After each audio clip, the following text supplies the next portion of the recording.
welcome everybody for joining us today. This is our fourth presentation on this virtual platform. So my name is Linda Bird. I'm the Director of Programs and Services for the Alzheimer's Society. During COVID, we know that face-to-face we're not allowed to do face-to-face programming. So using this Zoom platform is a way for us to stay connected to you. Today's audience consists of people living with dementia, care partners, family members, and people who are just wanting to learn more. As Claire mentioned, this is being recorded.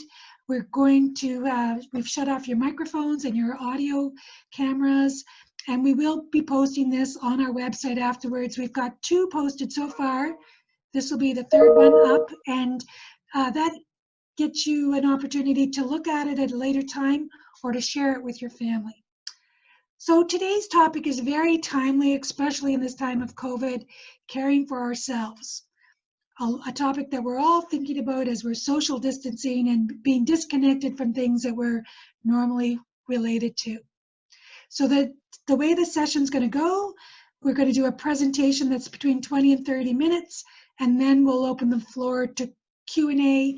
And again, you need to use that chat feature on the bottom of your screen, and make sure you send it by using the enter button, and we'll get to your questions at the end. So it is my pleasure to introduce Catherine Shepard. She's our Coordinator of Education and Outreach for Cape Breton. She's got over 20 years of experience in healthcare, and we're lucky to say she's had 6 years with us. So I'm going to turn it over to you, Catherine. Fantastic. Thanks, Linda. So this is the Catherine Shepard face for anybody that doesn't know me. And I'm so very pleased to be with you today and talking and sharing about the importance of caring for you. Please know that we are hoping whatever your situation is, you're going to see yourself in this presentation.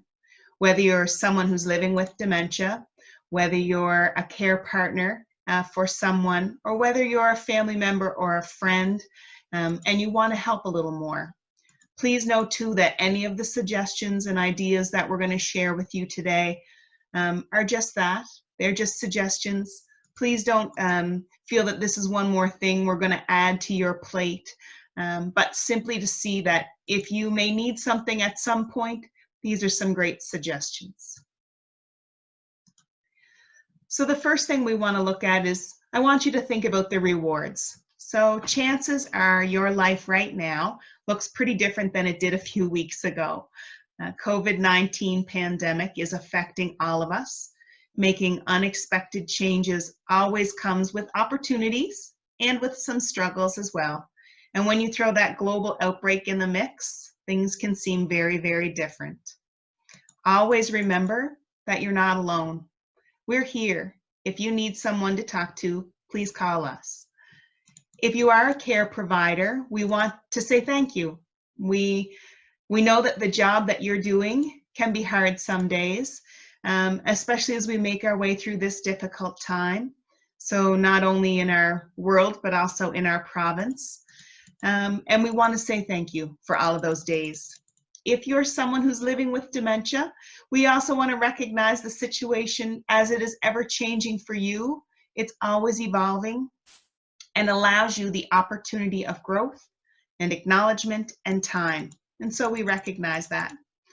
So let's start the presentation and session by thinking about some of those rewards and some of the positives that can come from the process of care and change and isolation. So take a few minutes to think about what rewards you get from being home, from growing during this time. How are they the same or different from my list? How do you see yourself here? Is there a book that you've always wanted to read that you finally have flipped through the first pages of the chapter, or perhaps just more time to be? So think about that just for a minute.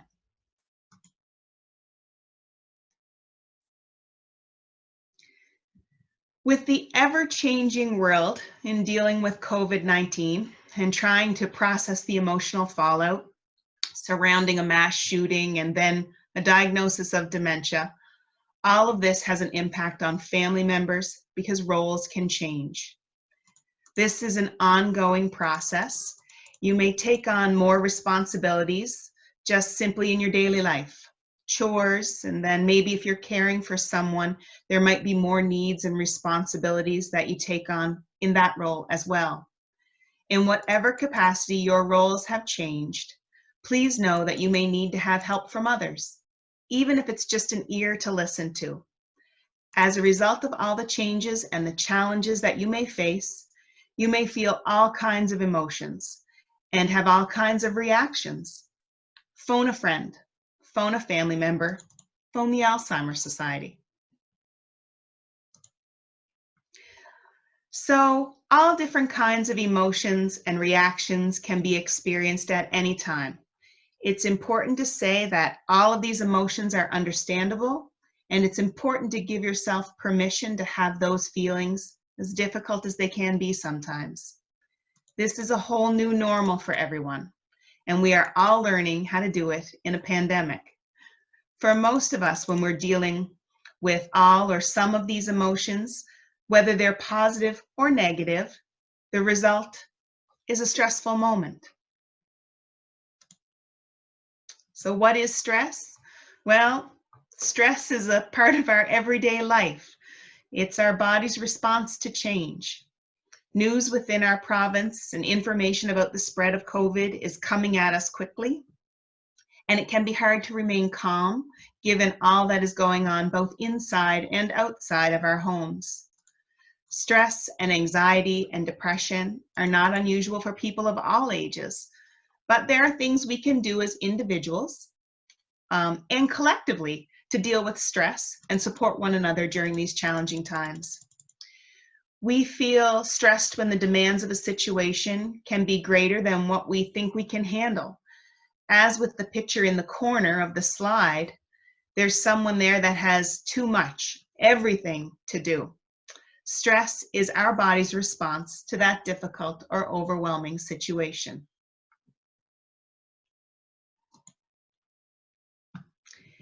It's also important to say that stress can be positive and negative. It's a normal part of dementia journey, stress is. And now, as we said in our last slide, in our ever-changing world, stress can be really, really common. There are steps you can take to reduce it, but first, you have to recognize it and recognize what stress is and what that means. So what that could mean is a difficulty getting to sleep or staying asleep, maybe always feeling exhausted or having some more anxiety. Sometimes when we deal with stress, we tend to set our own needs aside for a while, hoping that if we don't think about it, the stress will just go away. But the truth is, learning what we can do to reduce our stress is probably one of the best options of what we can do. And so now, I hope some of this has brought home how important it is that you take care of yourself, for you and for your family members and for your friends. So take a minute and look at this slide. Look at the pictures and the photos that are around it. When we talk about what we can do to reduce our stress, I'm sure nothing is going to shock you. But the truth is, we all need to take care of ourselves. There may be some things that are causing us stress that we have no control over, like COVID-19, and we can't do much about that, except follow what they suggest. There are things we do have control over. It's when we focus on those things that we do have control over that we can see change. So, what can we do to reduce our stress? Well, we have to know what we're dealing with. So, if it's COVID that's frightening you or causing you stress, educate yourself about COVID. If you want to know more about dementia, find some education or supports information about dementia or any other topic that might be causing stress. So educate yourself about that topic. This becomes empowering. You know what to expect and what to do. So for example, if you have questions about a power of attorney or an advance directive, take this time to research online or to have a phone conversation with the Alzheimer's Society or even legal support. I think it's important to know that we have to recognize our own limits. We have to realize that we can't and shouldn't do everything. Everyone needs help and assistance. Think about what you need help with and who can help you. Programs and services that are available, well, we all know and recognize that during COVID, things are constantly changing. Know that you can always call us here at the Alzheimer's Society because we are here and we're ready to help to point you in the right direction of supports that you can take advantage of, even while you're safe at home. What else can we do to reduce our stress? Well, let's just build on our own general health and take care of ourselves. Maybe that means exercise. Exercise can relieve tension, it can provide energy, and exercise can be anything and many things for people. Maybe it means some gardening, a yoga class, or even going for a walk. Stretch your back and your legs and your shoulders and your arms. Take that time to just breathe and relax. Maybe nutrition is something that we want to look at. It's really easy when we're at home to eat more and maybe eat more of what we shouldn't be. So I want you to think about nutrition like a rainbow and try to get as many colors in a day as you can. It ensures that you get lots of vitamins, nutrients, and minerals, and those are all good things for both our body and our brain. Sleep and rest, which is a great one. I know that's not always easy, but it's really important to find the ways to get the rest that you need and to recharge your batteries. Sleep is when your body repairs and regenerates. So maintaining social relationships, and I know I kind of giggle when I say this one, especially now during COVID, because in this time of isolation and social distancing, there's a big risk of a loss of contact with friends and families. And on top of that, the idea that you can't even go out and go to social events. But social isolation can make things difficult, and I get that. Stay connected and reach out to your family and friends. So even if it means having a phone conversation, a FaceTime, a Zoom meeting, right? Take advantage of this technology to continue those social relationships and friendships with family and friends. Even if you share your experience as someone living with dementia or as someone caring for a person with dementia with friends and families, and educate people about what the disease is if they don't know that much about it, it's a great way. Reach out, stay in touch, and catch up with them. Make changes to the situation when it's possible. So wouldn't it be great if we could all be like the chameleon on this slide and simply change and adapt as we go? So I go from purple sunglasses to blue, and just that easy, I change and adapt. But change can be really difficult. And changing how we see a situation can be even more difficult. There are moments when we feel high on life, like, yes, I did it. Those are great, and those are positive. It's also important to know that things can become uncomfortable when we have to change, and awkward. And that's okay too. With COVID-19 and staying safe at home, we want to always remember we can't do much about that situation, but we can choose how we see the situation. Have you tried to read a book or write a poem or do a puzzle? Have you spent a little more time talking with someone special, or even gone back to a practice of exercise that you haven't had for a really long time? Those things are all positive. So yes, we might be at home, but what are the positives that we can see from that? I want you to think about Bambi and Bambi legs. At first, Bambi struggles to get up a little bit, but then with time and patience and a willingness to see that he can and do things just a little bit different. With shaky legs, he stands, and then very quickly he walks, and then he runs. Practice relaxation techniques. That's something else we can do to reduce our stress. Practicing these techniques probably doesn't shock you as a way to reduce stress. With relaxation techniques, you refocus your attention on something calming. You may also increase your body's awareness. We are going to focus on a mindfulness breathing exercise a little later on, and we'll see how you feel after you do that. What do you think? Do you think it's going to help relax you?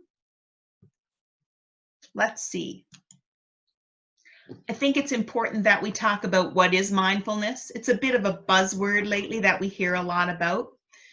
Mindfulness means maintaining a moment-by-moment awareness of our thoughts and our feelings, our body sensations, and our surrounding environment, but we're going to look at it through a gentle and nurturing lens.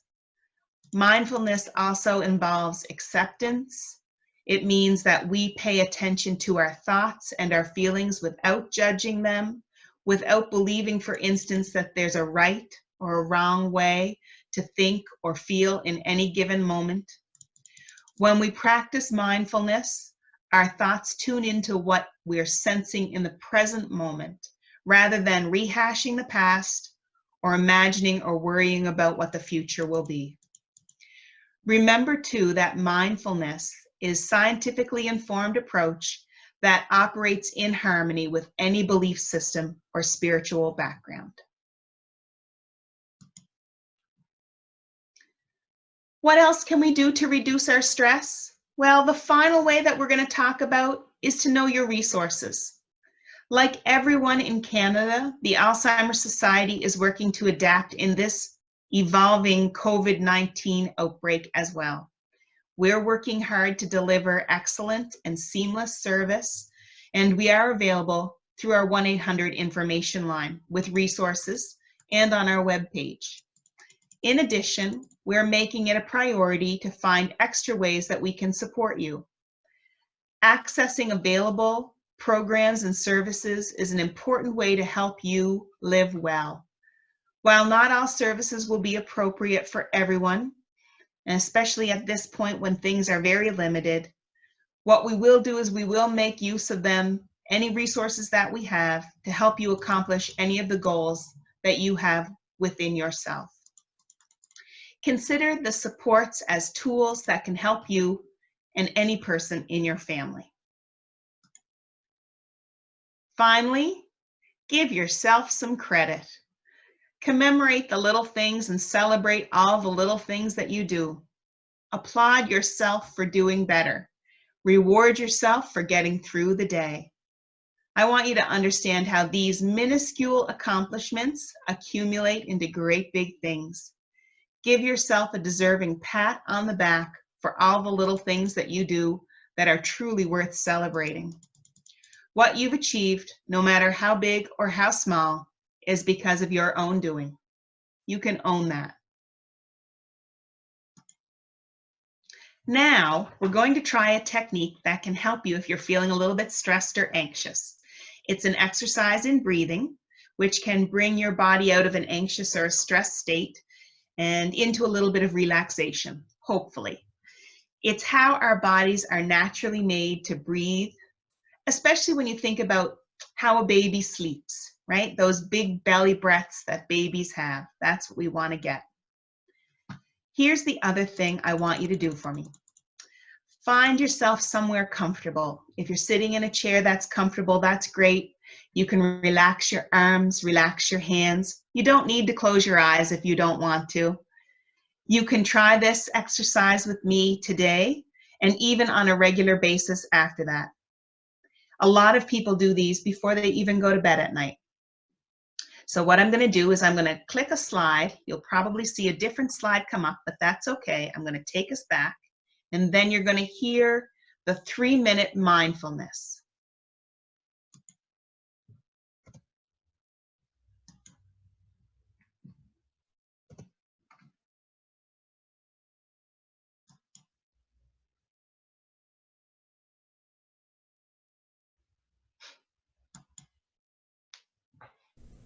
Mindful breathing. Close your eyes and rest your hands on your knees. Bring your attention to the touch of your body on your seat. Feel the weight of your body on your chair or cushion. Make sure that your back is straight and that you're comfortable.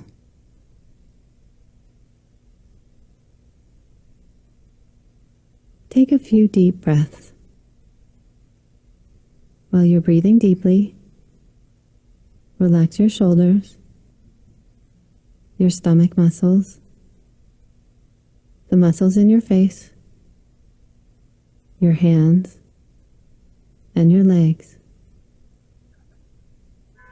Let go of all the tightness in your body.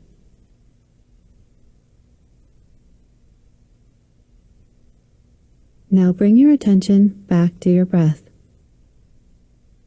Notice what it feels like as it enters through your nose, goes down through your throat, filling your lungs, and back out through your nose.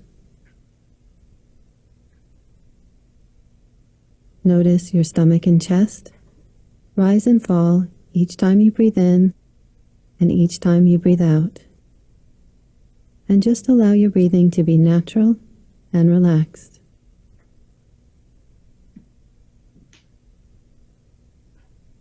Now bring your attention to the feeling of your breath in your nose. Feel your breath as it comes in and goes out. Just focus on this sensation, paying attention to each time you breathe in and each time you breathe out. As you inhale, maybe your breath feels cool. And as you exhale, maybe it feels a little warmer.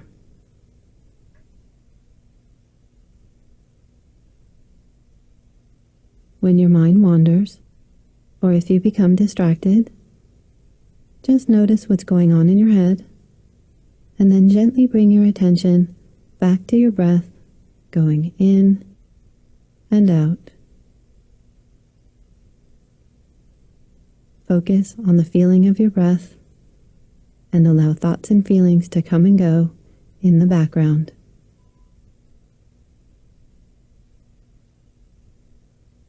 Now gently bring your attention back to the touch of your body on your seat and open your eyes.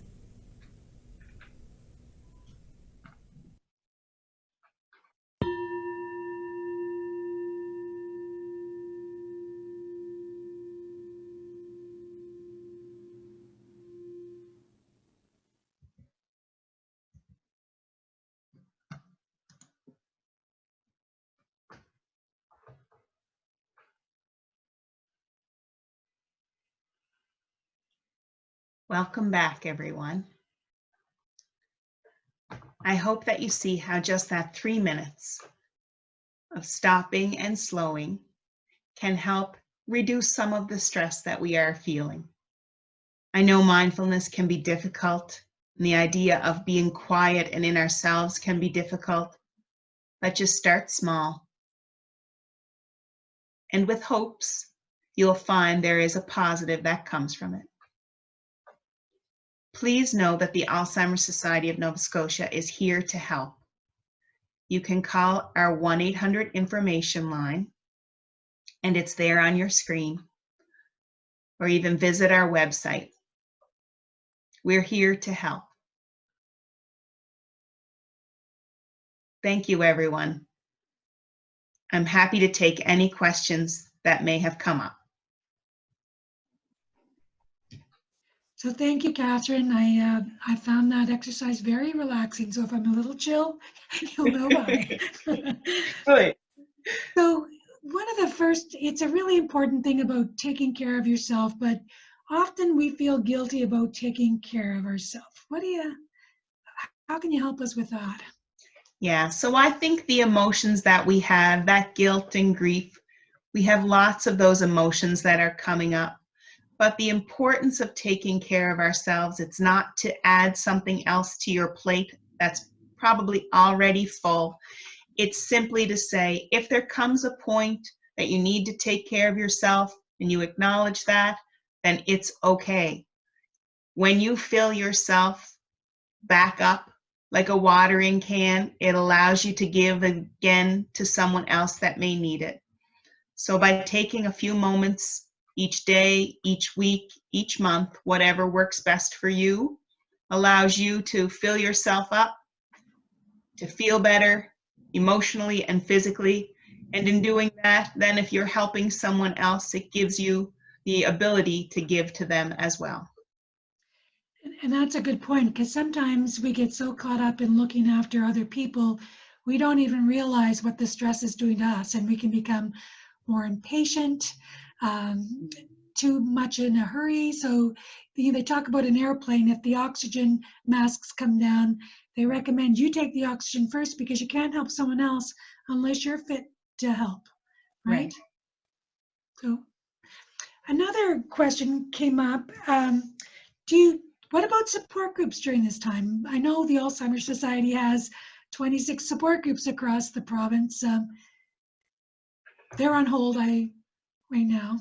They're on hold. Our in-person Alzheimer's support groups are on hold, and that's just because of one of the restrictions, of many that are set in place, and we want people to be safe.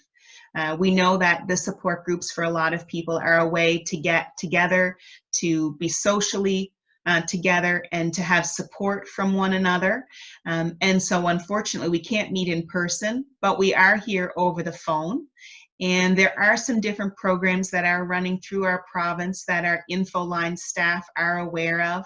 And if there's something more that fits your needs, that allows you to call through to other support groups or online ideas, those are there as well. So our InfoLine staff are well trained to know what's there. And in having the ability to talk to somebody, if you need that, the Alzheimer's Society information line can do that for you as well.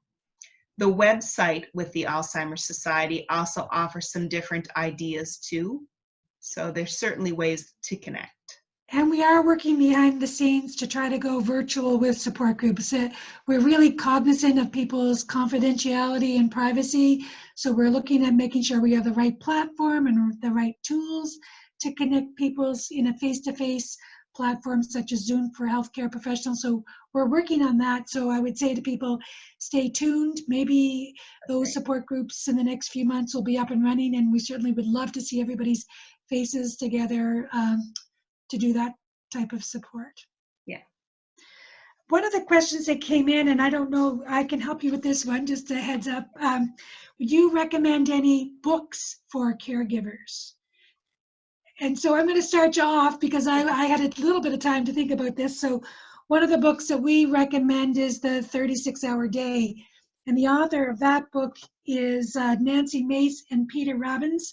And the history of the society, he came to our first provincial conference and did a presentation, and he came to our 25th provincial conference to present. So that gets updated frequently, and that's a good book. Still Alice by Lisa Genevieve is a good book. Learning to Speak Alzheimer's is another good book. So we could post those in the chat afterwards for people to connect. Super. And I think if caregivers and care partners are looking for books on different types of relaxation, the libraries, although they're closed right now, they have a huge online availability of different books that if you have a library card, you can virtually check it out. And even if you don't have a library card, you can actually virtually get a library card now too. So that's terrific. The one benefit of that.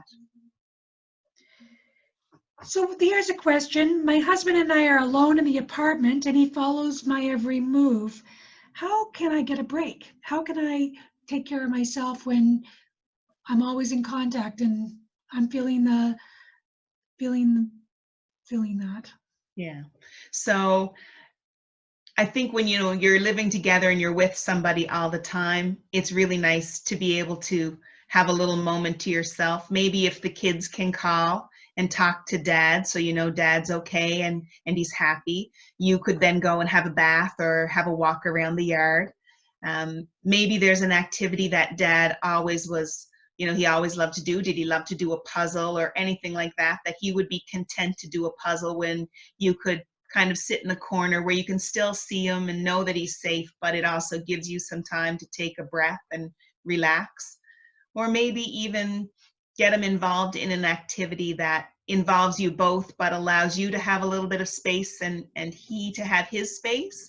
So if you're making tea biscuits, let him be the guy that does all the mixing, and you can put the ingredients in and he can mix, and then there's a little bit of space there where everything's fine, but it allows you to have, some time apart as well. Yeah, and the very fact that if somebody is, having trouble letting you out of their sight, maybe they're trying to express that need, that they just need some reassurance that you're there, Yeah. and just some calming activities with that person, so that they realize, because you might even not even know. We talked about your body language in another session about how it can convey the mood you're feeling, and if you're stressed because of the news and not being able to go out and not being able to get groceries, that might be coming across, and maybe you just need to de-escalate some of your stress so that the person that you're caring for can feel that de-escalation as well. Yeah, really great point. Yeah. We forget, right, that our nonverbal is a big part of how we communicate. Right. So this is a comment from somebody that continuing care has been coming in twice a week for respite, and usually they go out, do groceries, and do all those activities. Now, with most things being shut down, the question is, should they continue to get continuing care? So absolutely. Continue to get continuing care, to come in for continuity, right? That's a big part, but also for both of you, right? It allows, number one, a little bit of time apart that you can still go for a walk or have a bubble bath or do some work in the shed, or, pick up your groceries. And it allows you some time apart where you both can refill yourselves. And it allows that continuity of care for the person who is there with dementia to continue the service. That's so important. So that's a really good point, that by keeping the service up, is you get the respite, but also the person with dementia gets a break from you, right? Because it can be hard to be with someone 24/7. So having somebody else to come in and just take the pressure off that 24-hour, 24/7 responsibility can be really helpful. Yeah. When there's only two faces sometimes in a house, those two faces can get pretty familiar. Yeah. Pretty familiar. Pretty familiar. So we all need a little break. You know how gorgeous you are, right? Yeah.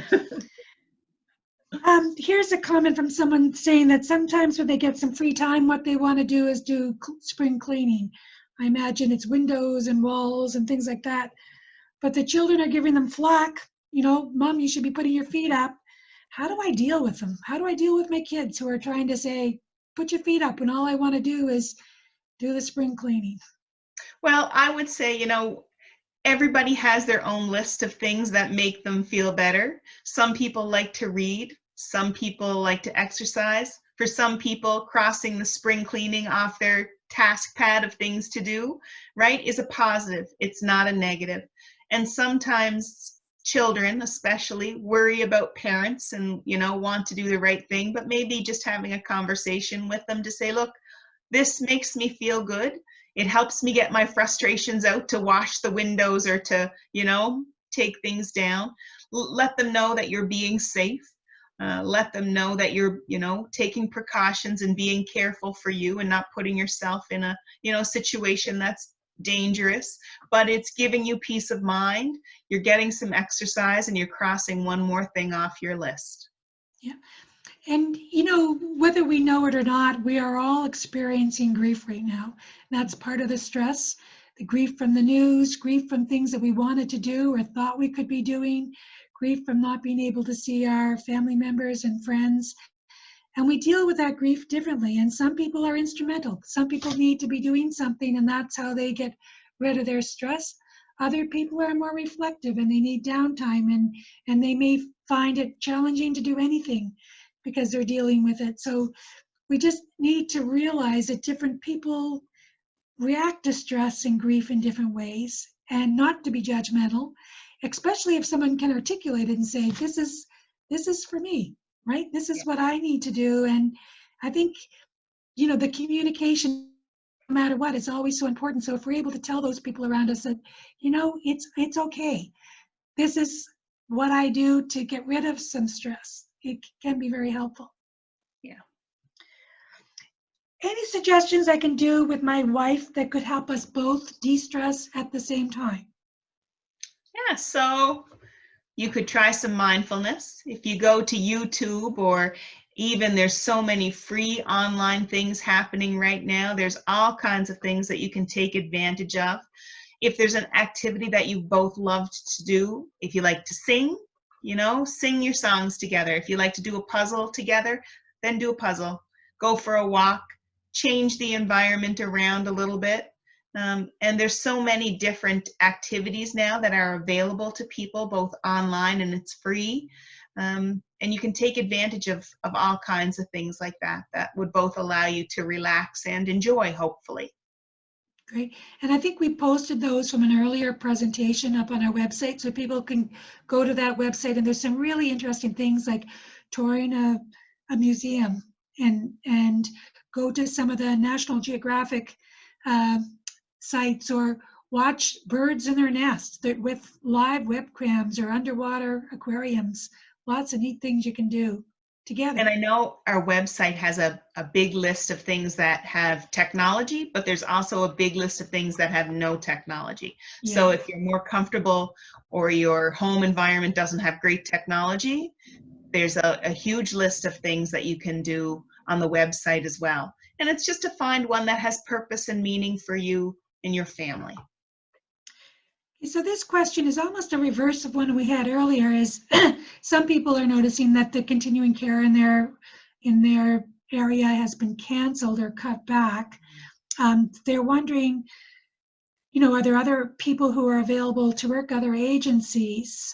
So I'm going to just come in there a little bit, Catherine, and you can help me out. But the advice we've got through continuing care is for continuing care is still operational. The agencies are still working. The best thing you can do is talk to your care coordinator and tell them the issues you're having. Be frank and forthright about what issues you're having and how respite is really important, and then brainstorm together about solutions for that. I think, in times of COVID, this is such a, there are things evolving all the time. So we really encourage people to go back to the continuing care coordinator, tell them the struggles you're having, and brainstorm together about solutions. Mm-hmm. But there's a second part of the question that my husband's in early stage of memory loss, and he wants to help me in every possible way around the house. How do I get him involved but not in my way? So, and again, it's difficult when if there's only two of you in the home and he wants to help.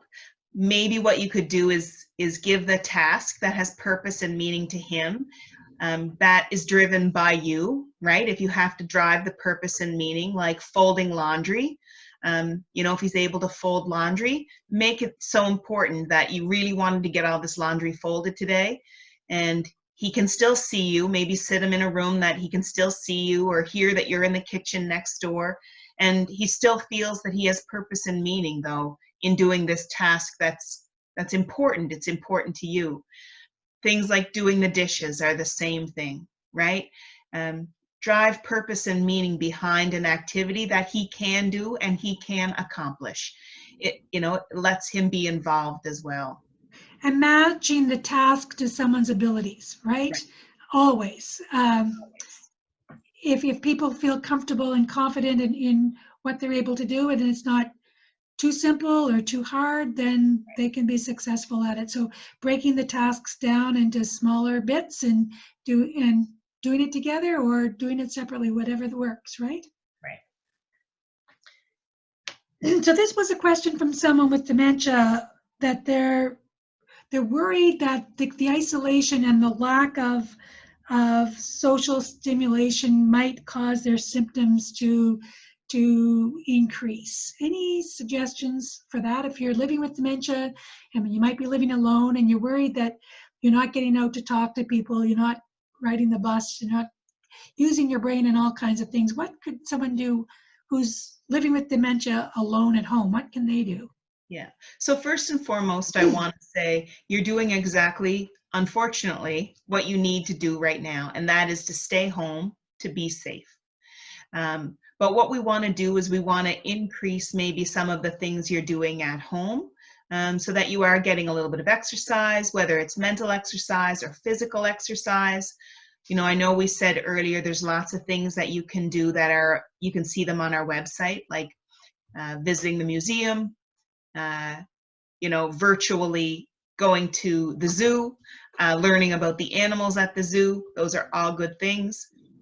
Things like maybe trying a new recipe, doing some gardening, putting on some music that you love, and having a really good dance party, right? All of those things will make you laugh, will give you a little bit of fun, but they'll also be good exercise for your body and for your brain. Great. And some of those virtual sites are really, like we said earlier, are really good to take a look at. And I think too, it's important to note that if there is something that you notice is different or new or worrisome, a lot of doctors are still doing phone calls and supports over the phone. So if there is something medically that you find is different and you're worried, then make a phone call to your family doc and let them know, because most of them are really still doing their very best to support their patients as much as they can during this time. That's a really great point. The doctors are still working, they're still there. So if you think, even if any of your symptoms are more than the normal of being blue, you should contact your doctor and see what help you can get. So we're almost at the end of our time, Catherine. I just want to thank you for your excellent presentation today. I want to encourage people, you can still put your questions in the chat line. You can call us, you can leave your comments in the chat, or you can call us at 1-800-611-6345. That's our toll-free number. And call us if you have any feedback on today's session, if you have any suggestions for topics for future weeks, or if you'd like to speak to one of our counselors to have a confidential call to discuss any issues in person. So have a great weekend. We hope to see you back here next Friday. And these are going up on our website, so please feel free to watch it again or share it with friends. So thank you very much, and have a great afternoon, everybody. Bye-bye.